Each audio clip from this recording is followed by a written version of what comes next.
Driver Subrahmanyam హత్య కేసులో YCP MLC అనంతబాబుకు గతంలో సుప్రీంకోర్టు ఇచ్చిన బెయిల్ను రాజమండ్రి ప్రత్యేక న్యాయస్థానం రద్దు చేసింది. అయితే నలుగురు సాక్షులను బెదిరించినట్లు ఆధారాలతో నిరూపణ కావడంతో బెయిల్ రద్దు చేస్తూ ప్రత్యేక న్యాయస్థానం తీర్పు వెలువరించింది. బెయిల్ రద్దుతో హత్య కేసు విచారణ పూర్తయ్యే వరకు అనంతబాబు జైల్లోనే ఉండనున్నారు.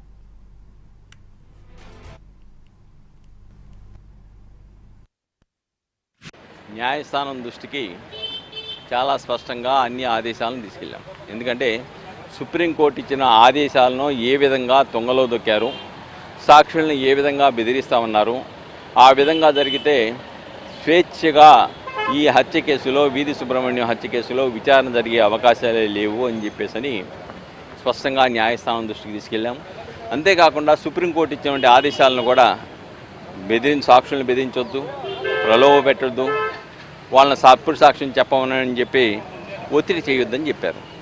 దాన్ని పూర్తిగా ధిక్కరించితే సర్పవరం పోలీస్ స్టేషన్లో ఎక్స్టార్షన్, SC/ST కేసుతో సహా అన్ని కేసులు కట్టేసి ఆయన అరెస్ట్ చేశారు, జైల్లో పెట్టారు. ఆ కేసులో కూడా గత నెల 25వ తారీఖు నుంచి ఇప్పటికి కూడా ఆ కేసులో సాక్షులను ప్రభావితం చేసిన కేసులో జైల్లో ఉన్నాడు.